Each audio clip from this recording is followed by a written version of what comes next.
लोगोफोर बे स्ट'रिया बै सासे हौवासानि जाय गावनि स्कुल टिचारजोंनो गोसो थोलायनाय जायो आरो गावनि टिचारखौ मोननो थाखाय बियो जायखिजाया परिस्थितियालागै थाङो। बे स्ट'रिखौ नोंथांमोना भिडिअनि आगोलाव मिथिलांगोन। अब्ला थौदो समखौ थाङोआलासिनो स्ट'रिखौ जागायनोसै। दिनैनि बे स्ट'रिनि जागायजेननायाव जों लेनि मुंनि सासे स्कुल टिचारखौ नुगोन, जाय सासे हाबा जाखानाय हिनजाव। बिहा सासे फिसाजो दं जायनि मुङा रेसी। लेनिया जाय स्कुलाव फरायसाफोरखौ फोरोङो बै स्कुलाव जेक मुंनि सासे हेन्डसाम नाथाय जोबोर दुथां खालामग्रा हौवासायाबो फरायो, जाय लेनिनि क्लासाव फरायबाय थानाय समाव मात्र बिखौल'सो नायहरबाय थायोमोन। बिनि बेबायदि आखुखौ नुनानै लेनियाबो बिनि फारसे एट्रेक्ट जानो हमलाङो। बियो गावखौनो मिथिनानै मोनादि जेकजों माबायदि डिल खालामो, मानोना जेकआ बिनि मात्र सासे फरायसामोन। माब्लाबाथ' जेकआ लेनिनि ओरैबायदि सेराव फैयोमोन जे लेनिया गावखौनो कन्ट्रल खालामनो गोब्राब जालाङोमोन। बेनिखायनो लेनिया बिनि एट्रेक्शननिफ्राय बारग'नो थाखाय जायखिजाया खामानिखौनो मावनो थाखाय रेडिमोन। बियो जेसेबां हागौ जेकनिफ्राय गोजानाव थानो नाजायोमोन। सानसेखालि फुङाव लेनिया क्लासरुमाव सहैनानै गावनि गासै फरायसाफोरनो एग्जाम पेपार राननानै होयो आरो बिसोरखौ इन्सट्राक्शन होखांनायनि उनाव एग्जाम लिरनो होयो। थिग बे समावनो बियो नटिस खालामो दि जेकआ एग्जामाव जेबो लिराखैमोन आरो बियो बिनि फारसेथिंजायल' नायहरथाबगासिनो दंमोन। लेनिया बिखौ इगनर खालामनानै गुबुन फारसेथिंजाय नायनो हमो। क्लासनि उनाव बियो गावनि फिसाजो रेसीखौ स्कुलनिफ्राय लायनो थाङो, जेराव रेसीया बिमाखौ हाग खालामनानै बुङो, दिनै फरायसालियाव जोबोर बरिंमोन, जायखौ खोनानानै लेनिया मिनिनो हमो। बिनि उनाव बियो रेसीखौ काराव फज'यो। थिग बे समावनो बिनि नोजोरा जेकनि सायाव गोग्लैयो। बियो गावनि सैमाजों लोगोसे दंमोन। दसे सम जेकखौ नायखांनायनि उनाव बियो गारिखौ सालायनानै बिनिफ्राय थांनायसै। बिनि अखानायै लेनिनि सासे स्टुडेन्ट जेम्सआ क्लासाव प्रेजेन्टेशन होयो। थिग बे समावनो लेनिनि नोजोरा सानै हिनजावसाफोरनि सायाव जायो, जायफोर फनाव सावथुन नायनानै मिनिगासिनो दंमोन। लेनिया बिसोरखौ वार्निं होनानै फनखौ गावनि बेगआव दोननो थाखाय बिथोन होयो, नाथाय बिसोरो खोनासङा, जेराव लेनिया बिसोरखौ रागा जोंनानै बिसोरनि फनखौ बियो आरो बुङो, आं नोंसोरनि बे फनखौ आंनि क्लासआ जोबनायनि उनावसो नोंसोरनो हरफिनगोन। बिदि बुंनायाव बेली मुंनि सासे हिनजावसाया गावनि फनखौ होनानै बिखौ रायखसनि होननानै रायो, जायखौ खोनानानै क्लासनि गासै फरायसाफोरा मिनिनो हमो। लेनिया बै हिनजावसाखौ बुङो जे बियो स्कुल कमिटिनो बिनि सायाव कमप्लेन खालामगोन। दा जेब्ला ब्रेक टाइमाव लेनिया साहा लोंगासिनो दंमोन, थिग बे समावनो हरखाबै बिनि नोजोरा जेकनि सायाव जायो, जेराव जेकआ बेलीजों नांलायगासिनो दंमोन। जेकआ बेलीनि बेगनिफ्राय गासै मुवाफोरखौनो दिहुननानै गारस्रावनो हमो। बेल' नङा, बियो बिनि साइकेलखौबो गाज्राबनानै गाज्रि बानायना होयो। बेबायदि नांदोंमोन जे जेकआ लेनिनि खिथेरखौ बै हिनजावसानि सायाव लागासिनो दं, मानोना बै हिनजावसाया लेनिनि सायाव गाज्रि सोदोब बाहायदोंमोन। बे जाथायनि उनाव लेनिया स्टाफ रुमाव जनानै गावनि लोगो टिचारजों जेकनि सोमोन्दै रायज्लायो। बियो गावनि लोगो टिचारखौ सोङो जे नों जेकनि सोमोन्दै मा सानो आरो जेकनि आखल आखुखौ माबायदि मोनो। बियो बै टिचारनिफ्राय मिथिनो लुबैदोंमोन दि जेकनि सोमोन्दै बियो मा सानो, नाथाय बै टिचारा कनफ्युज जायो आरो बियो मिथिनानैनो मोना जे बियो जेकनि सोमोन्दै मा फोरमायनो। अब्ला लेनिया बिखौ बुङो, नों जेबो टेनसन लानो नाङा। दा नेक्स्ट सानखालि क्लासनि उनाव लेनिया जेकखौ बुङो जे बिहा बिजों लोगोसे माबा खोथा रायज्लायनो लागा दं, बेनिखायनो बियो बिखौ रावबो गैयै क्लासरुमाव लानानै थाङो आरो बिखौ जनो होयो। बिनि उनाव बियो बिनि हालसालखौ मिथिनायनि उनाव लेनिया जेकखौ सोङो जे नों क्लासाव फैना मोजां मोनदोंना मोनाखै, नाथाय जेकआ बिनि सोंनायनि फिननाय जेबो होआ आरो उल्था लेनिखौसो सोंफिनो जे बियो बिनिफ्राय मा नागिरो। लेनिया बिखौ बुंनायसै जे बिहा बिनि सायाव अननाय दं आरो बियो बेखौबो बुङो जे बियो गावनि क्लासनि हिनजावसाफोरजों बिदि गाज्रि बेबहार खालामनो नाङा। बिनि उनाव बिखौ बुजायहोलांनो बिनि फेन्दायाव आखाइ होनानै बिखौ बुङो जे नोंनो माबाफोर हेफाजाब नांगौब्ला आंनो फोरमाय, नाथाय जेकआ बिनि आखाइथिंजाय नायनानै मिनिस्लुनो हमो। लेनिया गावनि आखाइखौ थाबनो बोखारफिनो। जेकआ बुङो जे बियो साना जे थारैनो लेनिया बिखौ हेल्प खालामनो नागिरदों। लेनिया बुंफिनोसै जे बिहा बिनि फिउचारखौ लानानै सिन्था दं, मानोना जेकआ थांनाय टेस्ट एग्जामाव फेल जादोंमोन। लेनिनि खोथाखौ खोनानानै जेकआ मिनिनो हमो।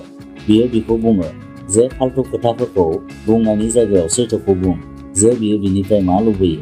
लेनिया जेबो बुंफिनासै। बियो मिटिंनि बाहाना बानायनानै बिनिफ्राय ओंखारलांनायसै, नाथाय थांनायनि आगोल जेकखौ बुंलाङो जे बियो जा बेफोरखौ बानायगासिनो दं बैयाव बियो ध्यान होयो।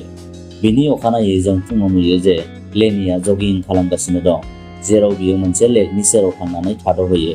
बिनि उनाव लेनिया जगिं खालामखांनानै न'आव थाङो।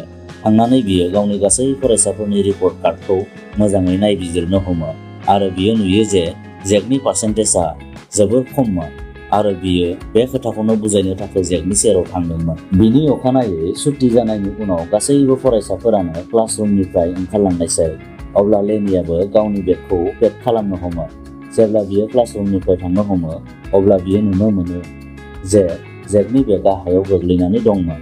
बियो ओजों ओजा नायथिंनानै खारना फैयो, जेन बेखौ सोरबा नुवाखैथ' होननानै। बिनि उनाव बियो जेकनि बेगनिफ्राय बिनि स्वेटारखौ दिहुननानै मोदोम सुनो हमो आरो फिन बेगाव सोनानै दोनफिनो। बिनि उनाव सोरखौबा दरजा खुलिनाय आवाज खोनानो मोनो। आवाजखौ खोनानानै बियो वाशरुमाव हाबहैयो आरो बैयावनो गंनानै टेपनिफ्राय दै लोंनो हमो। बिनि उनाव जेरैनो बियो गसंनो हमो, अब्ला बियो गावनि सिगाङाव जेकखौ नुनानै नार्भास जालाङो। जेकआ बिनि गोजौनि सोलेरखौ गावनि आखाइजों हमना लायो, नाथाय लेनिया बिनि आखाइखौ बोखारना होयो। नाथाय जेकआ मिनिस्लुनानै फिन खेबसेबाव बैयावनो आखाइ होफिनो आरो सेराव थांनानै बिनि गोदोनायाव खुदुमनो हमो। लेनिया बिनि बिखा गेजेराव गोमोलाङो, नाथाय थाबैनो बियो हुसआव फैनानै बिखौ माना खालामो। बियो जेकखौ बुङो जे बिसोर सानैनि गेजेराव बेफोर जाथाया आरोबाव जेन फिन जेब्लाबो जाफिननो हाया। बियो जेकखौ हुमखिबो होयो जे बियो बेफोर जाथायनि थाखाय बिखौ फरायसालिनिफ्रायबो दिहुनना होनो हायो। बियो आरोबाव जेकखौ बुङो जे बियो अरजों गेलेगासिनो दं आरो जेरैनो लेनिया थांनो थाखाय गिदिङो, जेकआ बिखौ होसिख्रावनानै बुङो जे बियो बेजों लोगोसे सोमोन्दो बानायनो लुबैयो। नाथाय लेनिया बुङो जे बियो गावनि रावबो फरायसाफोरजों मोजां मोनलायनो हाया। हराव लेनिया खोबसेबो उन्दुलाङा आरो बियो गासै हरावनो बिनि सोमोन्दै सानबाय थायो। बिनि अखानायै क्लासाव गासैबो फरायसाफोरानो टेस्ट एग्जाम होगासिनो दंमोन, नाथाय जेकआ बिखौल'सो नायहरथाबबाय दंमोन। लेनिया बिखौ रागा जोंनानै नायहरो आरो मेगनजों मेगननो बिखौ मिथिहोनो नाजायो, नाथाय जेकआ बिखौ नायथाबबाय दंमोन आरो जोबथायाव लेनिया गावखौ गंग्लायनो गोनां जायो। नेक्स्ट दिनखालि फरायसालिनि हलाव जेकआ लेनिखौ बुङो जे बियो क्लासनि उनाव बिजों लोगो हमलायनो नागिरो, नाथाय बियो लोगो हमलायनो थाखाय माना खालामो। खोथा रायज्लायनो बिसोरो सिरिसिम सहैयो। लेनिया बुङो जे बिसोर सानैनि गेजेराव जा बैफोर जादोंमोन, बैफोरनि थाखाय बियो लाजिनाय मोनदों। बियो जेकखौ बुङो जे बियो बिनि सोमोन्दै साननायफोरखौ गावनि गोसोनिफ्राय दिहुनना हो। बै खोथाखौ बुंनानै बियो बिनिफ्राय थांनायसै आरो पार्किं लटआव थांनानै नुयो जे बिनि गारिनि साइडनि ग्लासआ बायनानै दंमोन आरो बिनि गारिया स्क्रेच जानानै दंमोन। बिनि उनाव बियो गारियाव जनानै रेसिखौ लायनो थाखाय फरायसालिसिम थाङो, जेराव जनानै बियो बरिं जागासिनो दंमोन। बिनि उनाव जों लेनिखौ नुयो जे बियो गावनि न'आव बिबार गायगासिनो दं। बिनि हौवा फिलिपआ बिखौ सोङो जे नोंनि गारिया माबायदि स्क्रेच जाखो। लेनिया बुङो जे लामानि गंसे खुन्थायाव खुन्दायफ्लांना लायो। फिलिपआ बिखौ सोंफिनो जे खुन्थाजोंथ' बेबायदि स्क्रेच जाया। बिदि बुंनायाव लेनिया बुंफिननायसै माब्लाबा माब्लाबा बिदिबो जाफ्लाङो। बिनि उनाव बियो लेनिखौ बुङो जे बिनि कफिया गुसु जालांबाय आरो बियो बिनिफ्राय थांनायसै। लेनिया जेकनि सोमोन्दै गावनि हौवानि सिगाङाव फोरमायनो नागिराखैमोन, मानोना जुदि बियो फोरमायोब्ला जेकआ बेजों लोगोसे जा जाथाय खालामदोंमोन बैफोर जाथायखौबो बियो मिथिजोबगौमोन। बेखौ नुनानै जों मिथिना मोनो दि जे लेनिया बबा नङा बबा गोसो सिंनो जेकखौ मोजां मोनोमोन। बिनि अखानायै लेनिया क्लासाव गावनि फरायसाफोरखौ इन्टार्नशिपनि थाखाय लाइजाम लिरनो होयो आरो गासैखौबो सोङो जे सोरबाफोर माबा सोंलु सोंनो दं नामा। जायखौ खोनानानै जेकआ आखाइ दिखांनानै बिखौ सोङो मा नोंथाङा फरायसालिनिफ्राय जबखौ एंगारसिगोन नामा, मानोना बियो बिखौ प्रिन्सिपालनि अफिससिम थांनाय नुदोंमोन। बिनि बिदि सोंनायाव क्लासनि गासै फरायसाफोरानो मिनिनो हमो, जेराव लेनिया बुङो जे बियो बिनि रिपर्टखौ प्रिन्सिपालनो होगोन। लेनिया बिदि बुंनायाव जेकआ लेनिखौ बुङो जे बियो प्रिन्सिपालनि खिबौ सोलानानै मोजां मोनो। लेनिया बिनि खोथायाव जोबोर रागा जोंखाङो आरो बियो बिनि बेगखौ दिखांनानै क्लासरुमनिफ्राय बायजोआव गारहरो आरो बिखौ बुङो जे नों क्लासनिफ्राय बाहेरायाव ओंखारलां, नङाब्ला आं गावनो ओंखारलांगोन। थिग बेनि गेजेरावनो सासे फरायसाया बर्डनि फारसे डास्टार खुबैनानै हरो। लेनिया इसेल'सो खारबोयो, बिनियाव डास्टारा नांथारसिगौमोन। लेनिया क्लासनिफ्राय ओंखारलांनायसै।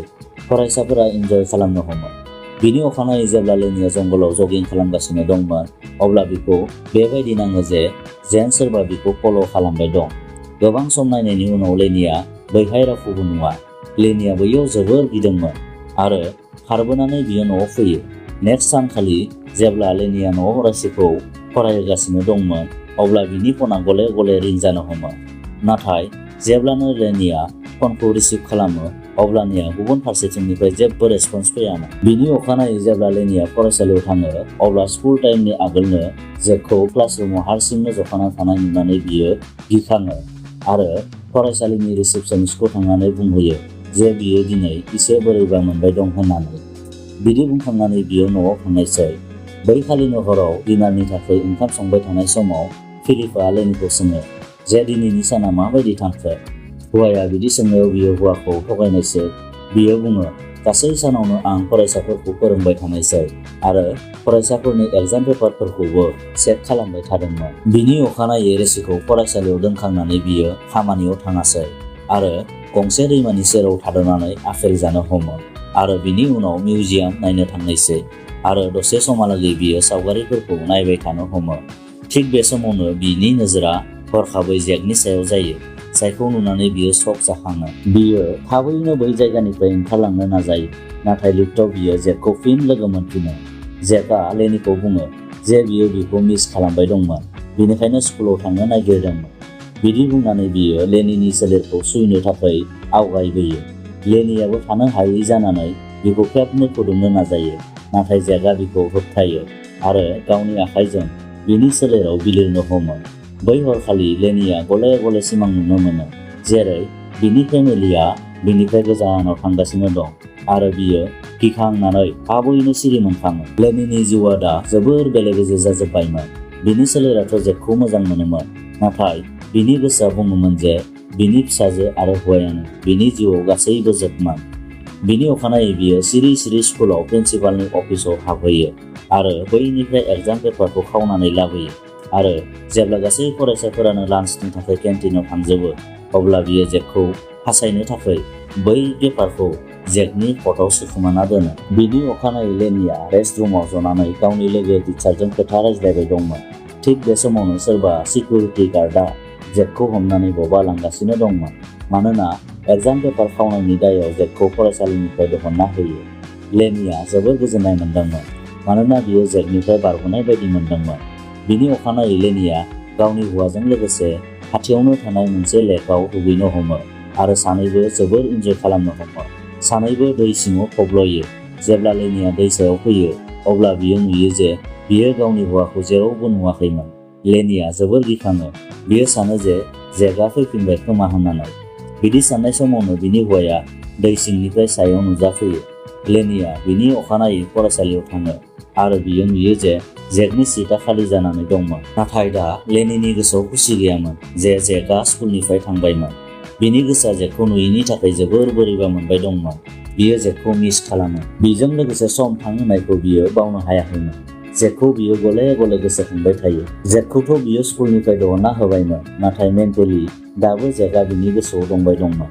बियो साननानैनो मोना जे दा बियो मा खालामो। बिदिनो सानसेखालि लेनि आरो बिनि फिसाजो रेसिया गंसे बिजाब गलायाव थाङो।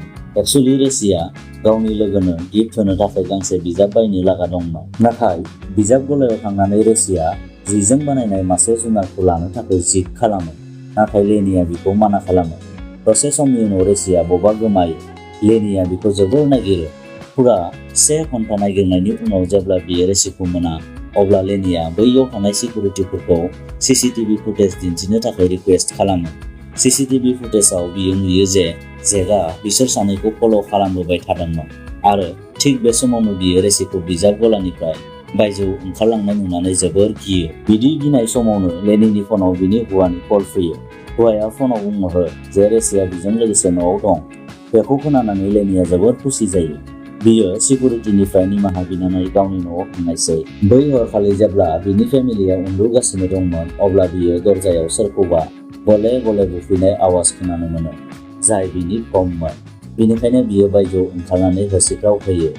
बिनि उनाव बियो न' भितराव हाबनानै दरजानि किलिखौ मारिथेयो। बिनि उनाव बियो गोसोआवनो सानो जे बियो जेकजों लोगोसे आथोन गोरोबलायगासिनो दं। बिनि गासै हरानो बिदिनो थाङो आरो फुङाव फिलिपआ बिनि सेराव थांनायाव बिनि सिमांआ बायो। फिलिप आरो लेनिया गावजों गाव गोबाजबलायो। बिनि उनाव लेनिया गारि सालायनानै जेकनि न'सिम सहैयो। बियो गारिखौ एसे गोजानाव पार्क खालामनानै जेक फैनायखौ नेनो हमो आरो जेब्ला बियो जेकखौ गावनि बाइकजों बाहेराव ओंखारबोनाय नुयो अब्ला बियो बिखौ फल' खालामो। फल' खालामै खालामै बियो मोनसे दरसे जायगायाव सहैयो आरो बैयाव सहैनानै बियो गावनि गारिनि स्पिडखौ बारायो आरो गावनि गारिजों जेकनि बाइकखौ खुन्दायनानै बिखौ बाइकनिफ्राय गोग्लैहोयो। बिनि उनाव बियो गावनि गारिखौ लाखियो आरो दसे समनि उनाव बियो बैनिफ्राय थाङो। लोगोफोर, बेजों लोगोसेनो दिनैनि स्ट'रिया एसेनोसै। गोजोन्थों।